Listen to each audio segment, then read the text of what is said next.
அண்ணா விருது பெறுவர் சுப சீதாராமன் அவர்கள். அவரை பற்றிய காணொளி. அண்ணா விருது சுப சீதாராமன்.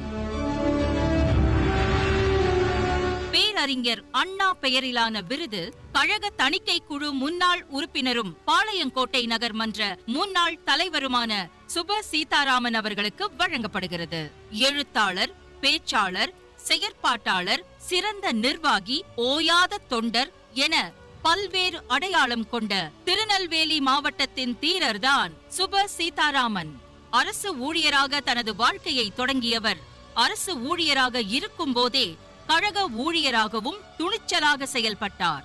அரசு அலுவலர் ஒன்றியத்தில் பல ஆண்டுகள் பொதுச் செயலாளராக பணியாற்றிய இவர் அரசு அலுவலர்களின் நலனுக்காக பல கோரிக்கைகளை வைத்து போராட்ட குணத்தால் வாதாடி பெற்று தந்தவர்.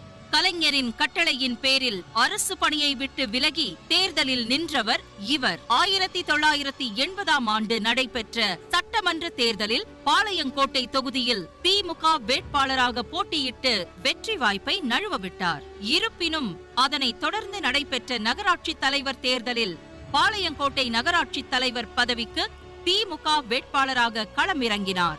தேர்தல் முடிவில் திமுக தொண்டர்கள் மற்றும் அரசு ஊழியர்களின் ஆதரவுடன் ஆயிரக்கணக்கான வாக்குகள் வித்தியாசத்தில் வெற்றி பெற்றார். திராவிட கொள்கைகளையும் பெரியார், அண்ணா, கலைஞர் தம் வரலாறுகளையும் மேடைகளில் சிறப்பாக உரையாற்றும் இவர் தொடர்ந்து முரசொலி இதழில் கட்டுரைகள் எழுதி வருகிறார். நெல்லை மாவட்ட அவை தலைவராக இருந்த இவரின் நிர்வாக திறமைக்காக தலைமை கழகத்தால் தலைமை செயற்குழு உறுப்பினர், தலைமை பொதுக்குழு உறுப்பினர், தலைமை தணிக்கை குழு உறுப்பினர், தலைமை சட்ட திருத்த குழு உறுப்பினர் ஆகிய பொறுப்புகளை வழங்கியது. கழகம் அறிவித்த அனைத்து போராட்டங்களிலும் சிறை சென்ற சிங்கம் சுப சீதாராமன் அவர்களுக்கு அண்ணா விருது வழங்குவதில் பெருமை கொள்கிறது திராவிட முன்னேற்றக் கழகம்.